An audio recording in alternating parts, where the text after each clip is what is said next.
पाकिस्तान पर ट्रंप भड़क गए हैं।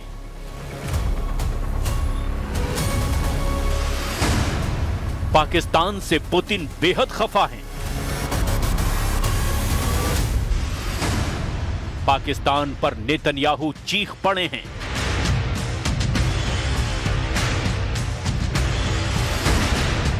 पाकिस्तान पर तालिबान हमलावर है।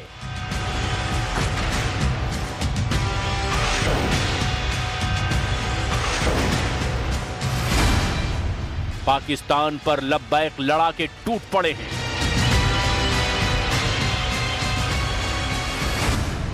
पाकिस्तान को जलाने पीओके के क्रांतिवीर।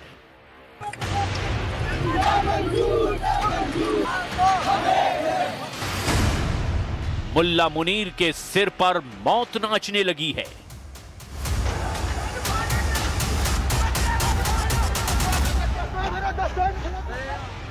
पाकिस्तान का स्वयंभू फील्ड मार्शल आसिम मुनीर बहुत ही भयानक वॉर ट्रैप में घिर गया है।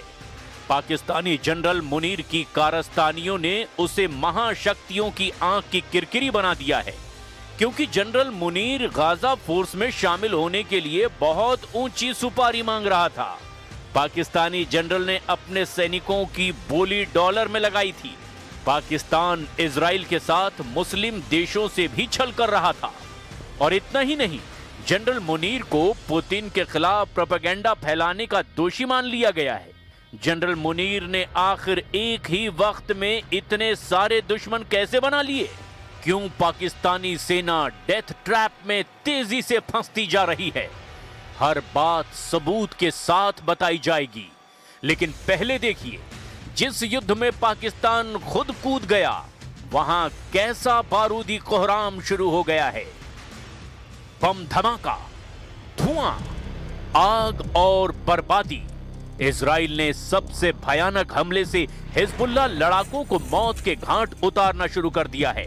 खासकर हिजबुल्लाह की रातवान फोर्स को टारगेट कर बमबारी और हवाई हमले किए जा रहे हैं। इजराइल ने देर रात शुरू किए हवाई हमलों में सुबह होने पर और ज्यादा घातक रूप ले लिया। इजराइल की एयर स्ट्राइक किस कदर सटीक और विस्फोटक है, उसका वीडियो रिलीज किया गया है। तस्वीर में जंगी जेट से की जा रही बमबारी दिखाई गई है, जिसमें एक के बाद एक सीरियल धमाकों को देखा जा सकता है। ड्रोन कैमरे में कैप्चर बमों का विस्फोट कलेजा कपाने वाला है। इजराइल ने तूफानी हमलों के साथ ये धमकी दी है कि ये सिर्फ ट्रेलर है। हिजबुल्लाह लड़ाकों को तब तक मारा जाएगा जब तक उनका पूरा सफाया नहीं हो जाता। युद्ध विराम समझौते के 1 साल बाद अचानक इजराइल ने लेबनान फ्रंट को बारूदी बैटल ग्राउंड बना दिया है। इजराइल ने लेबनान के तैयबा, तायरे, ऐता अल जबल और ब्लीडा में खौफनाक हमला शुरू किया है।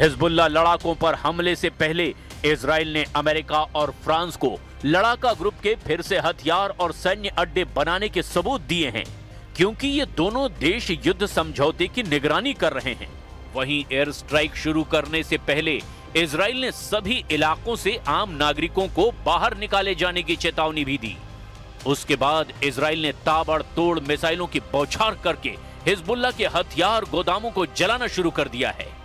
ऐसे विध्वंसक वॉर जोन में पाकिस्तानी सेना कूदने जा रही है। पाकिस्तानी जनरल आसिम मुनीर ने गाजा इंटरनेशनल फोर्स में 20,000 सैनिकों को भेजने का जोखिम उठा लिया है। पाकिस्तानी पत्रकार आसमा शेरजई ने दावा किया है कि जनरल मुनीर इजराइल से एक-एक सैनिक की तैनाती पर हजारों डॉलर की डील कर रहे हैं। पाकिस्तानी आर्मी चीफ आसिम मुनीर ने प्रेसिडेंट ट्रंप से वायदा किया है कि वो हमास से लड़ने के लिए 20,000 सैनिकों को गाजा भेजने के लिए तैयार हैं। मगर जनरल मुनीर ने इस सैन्य तैनाती के एवज में ट्रंप से बारूदी धोखाधड़ी भी कर डाली है।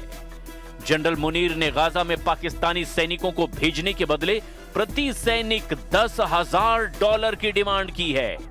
फर्जी फील्ड मार्शल ने इजराइल से ये सौदेबाजी मोसाद, CIA और ISI जनरलों की मिस्र में हुई मीटिंग में शुरू की। $10,000 मिलने पर पाकिस्तानी फौज ने हमास लड़ाकों के सफाये का वचन तक दे दिया। पाकिस्तानी पत्रकार आसमा शिरजई ने यह दावा किया है कि इजराइल ने पाकिस्तानी सैनिकों को सिर्फ $100 प्रति सैनिक देने का रेट लगाया है। मगर गाजा फोर्स में पाकिस्तानी सेना के शामिल होने पर इजराइल असमंजस में है। पीएम नेतन्याहू ने पहले ही साफ कर रखा है कि गाजा संयुक्त सेना में तुर्की जैसे कई देशों को दूर रखा जाएगा। बावजूद इसके पाकिस्तान गाजा फोर्स का हिस्सा बनने के लिए तरह तरह के हथकंडे आजमा रहा है। वहीं प्रेसिडेंट ट्रंप जल्द से जल्द इंटरनेशनल स्टेबलाइजेशन फोर्स की तैनाती चाहते हैं। ट्रंप ने यह भी दावा किया है कि संयुक्त सेना में सबसे ताकतवर देशों के सैनिक होंगे। Very soon. It's going to be very soon. And Gaza is working out very well. And you haven't been hearing too much about problems. And I'll tell you, we've had countries that have volunteered. If there's a problem with Hamas, as an example, or a problem with anything, they volunteered to, on a single basis, go in and take care of it. We have very powerful countries in this coalition. America UN में संयुक्त सैन्य तैनाती के लिए तेजी से काम शुरू कर चुका है।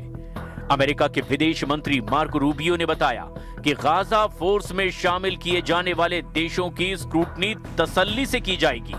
Work being done at the United Nations now to come up with a resolution that creates the framework internationally so that these countries who are all volunteering, as you know, Mr. President, to be a part of the stabilization force can come aboard. But they need this UN mandate in order to be able to do it. And we've made a lot of progress over the last few days. Gaza में पाकिस्तानी सैनिकों की तैनाती Israel के लिए बेहद खतरनाक साबित हो सकता है, क्योंकि पाकिस्तान ने इजराइल को कभी मान्यता नहीं दी है। इतना ही नहीं, पाकिस्तान हमास का खुला समर्थन करता रहा है, लेकिन अमेरिकी डॉलर के लालच में जनरल मुनीर हमास लड़ाकों को मौत बांटने के लिए तैयार हैं, जिस पर इजराइल को डाउट है। पाकिस्तान का डबल स्टैंडर्ड सिर्फ खाड़ी देशों के घमासान तक सीमित नहीं। अफगानिस्तान के साथ युद्ध में भी पाकिस्तान ने फिर से पीठ पर वार किया है। पाकिस्तान अफगानिस्तान के बीच तुर्की में शांति समझौतों की कोशिशों के बीच पाकिस्तान ने फिर से अफगानिस्तान पर हमला कर दिया है। अफगानिस्तान के स्पिन बोल्टक कस्बे के नजदीक सीमा पर हुई फायरिंग में 5 लोगों के मारे जाने की जानकारी सामने आई है। इसके बाद अफगानिस्तान ने पाकिस्तानी सेना पर संघर्ष विराम समझौता तोड़ने का आरोप लगाया है। पाकिस्तानी सेना के नए हमले के बाद तालिबान के सुप्रीम लीडर हैबतुल्लाह खुंदजादा ने पाकिस्तान को हैसियत में रहने की धमकी दी है। तालिबान के सुप्रीम लीडर ने चेतावनी दी है कि पाकिस्तान सभी शर्तें माने या फिर तबाह होने के लिए तैयार रहे। तालिबान लड़ाकों ने पहले ही जनरल मुनीर को इस्लामाबाद तक इस्लामिक अमीरात का सफेद झंडा फहराने की धमकी दे रखी है। घरेलू मोर्चे पर पाकिस्तानी जनरल घनघोर संकट में हैं।